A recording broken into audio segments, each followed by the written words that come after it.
And we are combining everything we have talked about so far when we're in our standard rational form. We will be finding horizontal asymptotes, which, from the previous 3 example problems, you are pros at that now.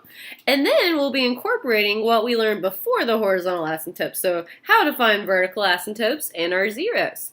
Okay, so the horizontal asymptotes, we will be using those 3 rules we talked about. Depending on the degree of the numerator, will help us determine what the horizontal asymptote is. Vertical asymptotes, we set all the factors of the denominator equal to 0, and then our zeros, we set every single factor in the numerator equal to 0, and then we'll be done. Alright, so when we do these problems, you guys, it is best if you do the horizontal asymptote first, because to get the degree, it's better when it's not in factored form. Okay, it's a little bit easier to see, so we're going to do that before we start factoring, so be careful. Okay, so let's talk about the horizontal asymptote. So let's talk about the degree of the numerator and denominator. So the degree of the numerator,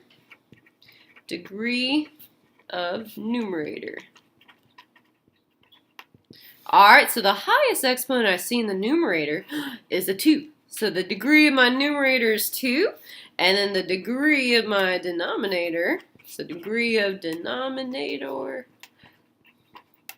so the highest exponent I see here, well, there's secretly a 1, and that's the only exponent I see, so that is my degree. Okay, so the degree of my denominator is 1. Okay, so let's see here. My numerator degree is larger than my denominator degree. So the degree, which I'm going to abbreviate, degree of numerator is larger than the degree of denominator. Alright, so when the degree of the numerator is larger than the degree of the denominator, what kind of horizontal asymptote are we going to get?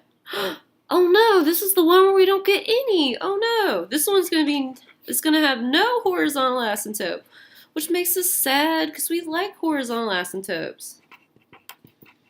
So this one is not going to have a horizontal asymptote, so we're sad because we really wanted a horizontal asymptote.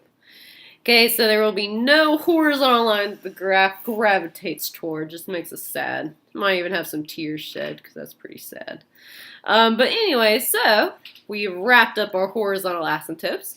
Now, in order to find the vertical asymptotes and the zeros, we have to factor the numerator and denominator first. So let's start factoring.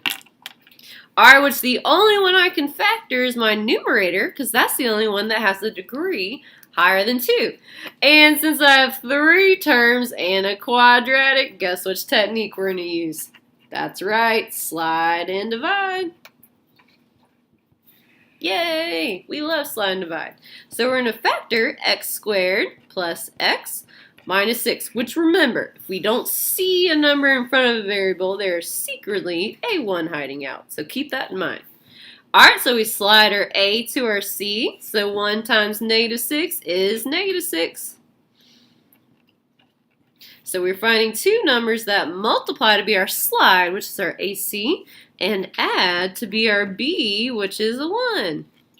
So 2 numbers that multiply to be negative 6 and add to be 1. You guys are too cool for school. It is 3 and negative 2. 3 times negative 2 is negative 6, and 3 plus negative 2 is 1. So remember, I just put these things in a parenthesis, and since it's a positive 3, I'm going to write plus 3. And since it's a negative 2, I'm going to write x minus 2. Alright, and since our a value is a 1, remember when you divide these by 1, it's not going to change anything. 3 divided by 1 is 3, and negative 2 divided by 1 is negative 2. So nothing will change. So yay, we have factored. Awesome. So now I'm going to rewrite my fraction into our factored form so then we can conquer our vertical asymptotes and zeros. So I've got x plus 3 and x minus 2 in my numerator and x in the denominator. Alright guys, so now I'm going to focus on only this one right here. Okay, I'm going to act like that original one does not exist right now when I find my vertical asymptote and my zeros. So the vertical asymptote, we set every single thing in the numerator equal to 0, which the only thing in the denominator is x. Okay, so we set everything in the denominator equal to 0. So I'm just going to say x equals 0. I just set this x equal to 0. I can't solve anything, so guess what? We're done with that one. So this graph is going to have a vertical line on the y-axis because that is where a vertical line crosses the x-axis, or the x-axis at 0. Alright, and now our zeros, we just set every factor in the numerator equal to 0, and then we'll be done with that. Not so bad, right? So I'm going to set my x plus 3 and my x minus 2 equal to 0. And I'm going to solve these things for x. Alright, so the way we move positive 3 to the other side is by subtracting that thing on both sides. 3 minus 3 cancels out and turns to 0. 0 minus 3 is negative 3. So one of my zeros is at negative 3. And let's see where the other one is. To move negative 2 to the other side, we add that thing on both sides. Negative 2 plus 2 cancels and turns to 0. 0 plus 2 is 2. So our other one is at positive 2. So on this one, the graph will smack the x-axis at negative 3 and 2. There'll be a vertical line that hits the x-axis at 0, which will be on the y-axis. And there will not be a horizontal asymptote. Wasn't this graph fun times, you guys? I think we need to do another one. It was so much fun, right? Well, guess what? We have one ready to go. So example 12 is pretty much the same thing. So if you think you understood example 12, in the next video, go ahead and try it on your own and see if you get the right answer in the end.